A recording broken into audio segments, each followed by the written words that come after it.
उसको कहा है, आप ध्यान से सुने, उस एजेंट ने उसको कहा है कि आप वीज़ा है तो कहता है कि जी इसमें कोई ऐसा मसला नहीं है, हम हमारा ये सेटिंग होती है उधर।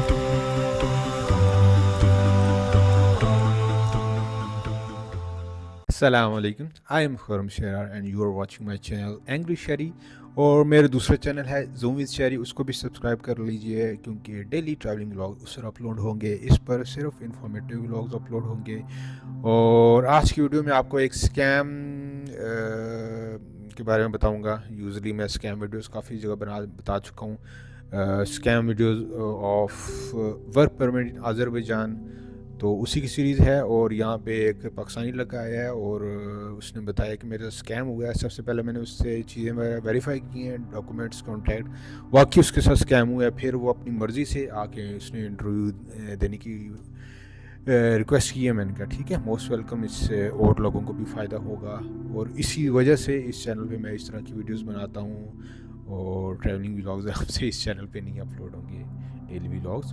और एक इंडियन ने भी मुझे कांटेक्ट किया, सेम स्कैम उसके साथ भी हो रहा था। और उसने बताया कि 1 लाख इंडियन रुपीस एक उसका दोस्त है दुबई में, और उसका एजेंट है आज़रबैजान में। सही है, तो उसने 1 लाख PKR उसको, सॉरी, इंडियन रुपीज़ उसको दे दी हैं। और उस एजेंट ने उसको कहा है, आप ध्यान से सुने, उस एजेंट ने उसको कहा है कि आप यहाँ पे पहुँचो और यहाँ पे एयरपोर्ट पे पहुँच के वीडियो बनाओ और फिर मुझे भेजो। तो इस तरह अगर आपको एजेंट कहते हैं, आपने एहतियात करना है, क्योंकि पाकिस्तानी लड़के के साथ भी सेम ही इसी तरह की स्टोरी हुई है। तो चलते हैं इंटरव्यू की तरफ। जी, अस्सलाम वालेकुम। मेरे साथ बाबर है। इनका मैं डिटेल में इंटरव्यू अभी स्टार्ट करता हूँ और डिटेल में आपको ये बताएंगे किस तरह स्कैम यहाँ पे इनके साथ हो रहा है अभी भी, और ये कोशिश पूरी कर रहे हैं। तो मैंने कहा इनके साथ लाइव आ जाऊँ ताकि आपको भी आइडिया हो जाए कि किस तरह स्कैम की ये कोशिश करते हैं एजेंट्स हजरात। तो बाबर, अभी आप स्टार्ट करें। अस्सलाम वालेकुम, मेरा सलाम। नाम बाबर अली है और मैं पाकिस्तान से आया हूँ।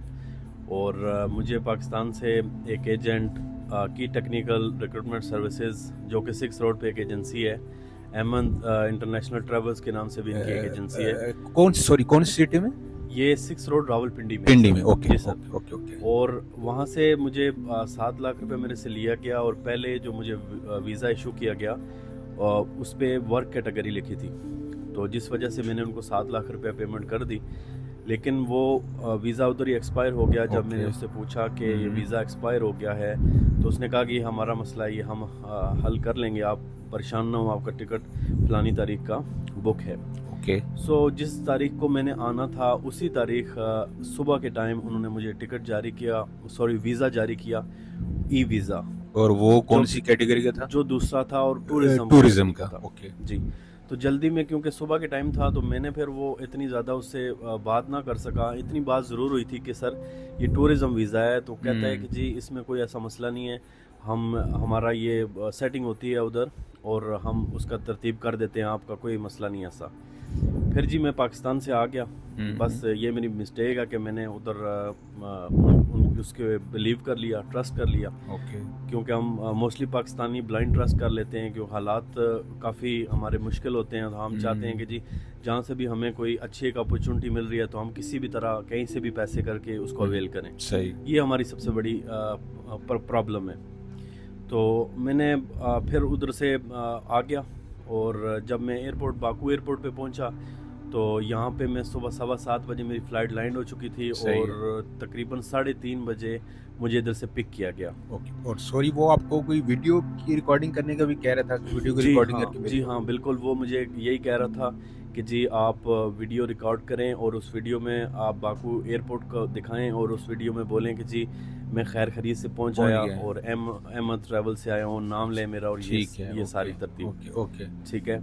लेकिन मैंने उसको एक ही बात बोली, क्योंकि काफ़ी टाइम गुजर चुका था। मैंने कहा मेरी आप मुझे बंदा पिक करने आ जाए, उसके बाद मैं बनाता हूँ। जब 7 घंटे उधर गुजर चुके तो फिर मेरी बहुत हालत उधर ख़राब हो चुकी थी। तो फिर मैंने उसको थोड़ा सख्ती से ये बात बोली कि भाई मैं इतना परेशानी में हूँ, उधर 7 घंटे हो गए, आप किसी बंदे को भेज नहीं रहे। और आप ऊपर से कह रहे हैं जी वीडियो बनाओ। मैं किस चीज़ की वीडियो बनाऊँ? क्या मैं तो जो वीडियो बनाऊंगा वो आप लोगों को पसंद नहीं आएगी, क्योंकि मैं अब मेरे साथ जो हुआ है वो मैं आप सारी चीज़ बताऊंगा, ठीक है? वो सही। वीडियो आपको फिर अच्छी नहीं लगेगी। बल्कि वहाँ से फिर 3:30 बजे मुझे पिक किया गया और मुझे एक हॉस्टल में लाया गया। ओके।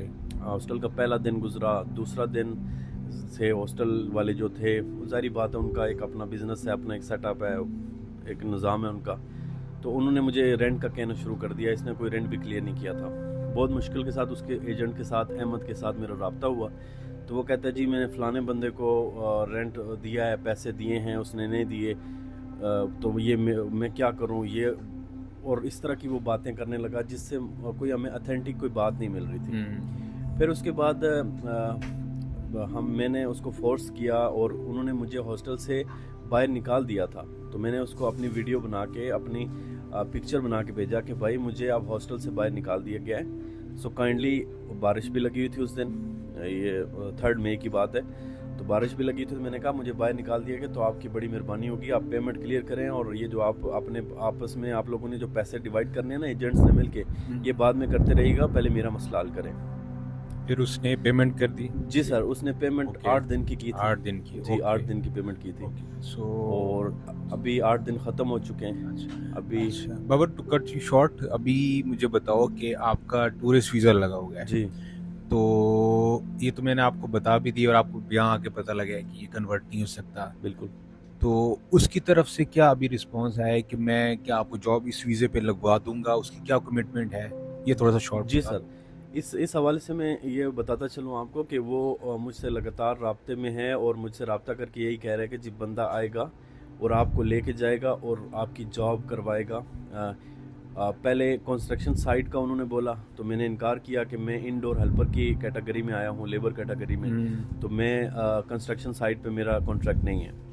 फिर उसका वो जो एजेंट था उसने बोला जी जस्ट इसकी एक वीडियो बनाओ कि ये कह रहा है जी कंस्ट्रक्शन साइट पे काम नहीं करना, और मैं इसकी वीडियो इसका एजेंट जाने और मैं जानूँ। सही। बेसिकली ये जो स्कैम है इनका वो यही है कि वहाँ से बंदे को विज़िट पे लाया जाए, और प्लास्टिक फैक्ट्री का फिर मुझे वो कह रहा था कि जी आपकी वहाँ पे सेटिंग करवाएंगे।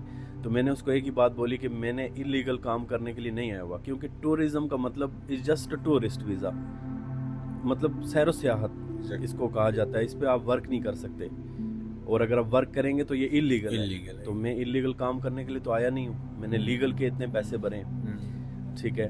तो फिर उसके बाद यही हुआ कि मैंने उसको यही कहना, अब मैंने उसको कहा कि आप जब तक मेरी टीआरसी नहीं करवाते, मैं इधर लीगल नहीं होता, तो मैं इधर काम नहीं करूँगा, ठीक है। मुझे किसी भी काम की कोई इतराज़ नहीं है, इवन के क्लीनिंग का भी वर्क हो तो मुझे कोई इतराज़ नहीं है, मैं इधर काम करने के लिए आया लेकिन हूँ। लीगल जी, लेकिन मुझे लीगल करें। सही। तो इस सिलसिले में वो कह रहे हैं जी कि आप काम पे तो जाएं पहले, टीआरसी बाद में अप्लाई। टीआरसी बाद में हो जाएगी अप्लाई, ये बहुत लंबा प्रोसेस होता है। मैंने उसे कहा भाई मैं विजिट पे काम करने नहीं आया, फिर मैं आपको ये बात कह रहा हूँ। और अगर लेट्स सपोज मैं उसको कह भी दूं कि जी ठीक है मैं जा रहा हूं, तो इन लोगों का तरीका ये होता है कि यहाँ पे भी जो कंपनीज होती हैं उनमें भी कुछ इस तरह के लोग मौजूद होते हैं जिनको खौफ खुदा नहीं है, और सिर्फ उनकी दुनिया, उनका मज़हब, दीन सिर्फ पैसा है। तो वो लोग सिर्फ यही करते हैं कि उनसे इन्होंने डील की होती है कि जी 2-3 दिन इस बंदे को रखें, और 2-3 दिन रखने के बाद आप जवाब दे दें, तो फिर हम क्लियर हो जाएंगे कि जी हमारा मामला ख़त्म हो गया, कि बंदे ने जी काम सही नहीं किया। सही जी चलें, ठीक है, बहुत शुक्रिया बाबर आपका।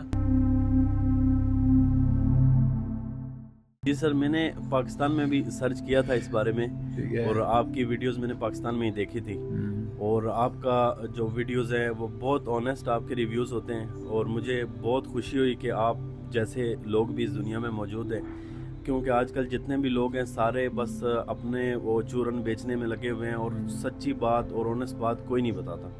तो सर बहुत शुक्रिया, जज़ाकल्लाह, आप बहुत अच्छे वीडियोस बनाते हैं, और हम यही उम्मीद करते हैं कि इसी तरह की इन्फॉर्मेशन वीडियोस आप अपलोड करते रहें। और मैं लोगों से यही गुजारिश करूंगा कि आप इनके चैनल को, एंग्री शहरी जो इनका चैनल है उसको सब्सक्राइब करें, ताकि आप किसी भी किस्म के स्कैम से बच सकें, और शेयर भी करें।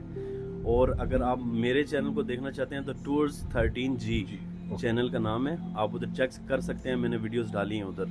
और भाई को सपोर्ट करें और मुझे भी सपोर्ट करें, और अपनी दुआओं में याद रखें, और मैं उम्मीद करता हूँ कि इंशाल्लाह मेरी इस वीडियो का सिर्फ इनको इंटरव्यू देने का ये मकसद था, सदका जारिया की हैसियत से मैंने इनको वीडियो दी, ताकि किसी और बंदे के साथ, मेरे साथ जो होना था हो गया, आगे पैसे मिलेंगे नहीं मिलेंगे वो कुछ नहीं कह सकते, लेकिन मैं ये चाहता हूँ कि किसी और बंदे का नुकसान ना हो। बहुत मुश्किल से लोग पाकिस्तान में पैसे जमा करते हैं, सिर्फ यही नीयत है और ख़ालिस यही नीयत है कि किसी का नुकसान ना हो।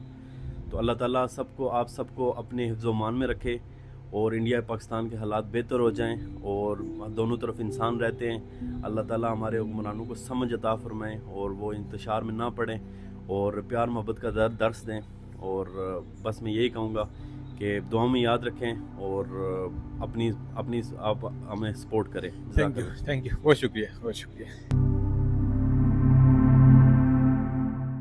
आपको इस लड़के का चैनल भी और इंटरव्यू शेयर कर दिया है, आप आराम से देखें।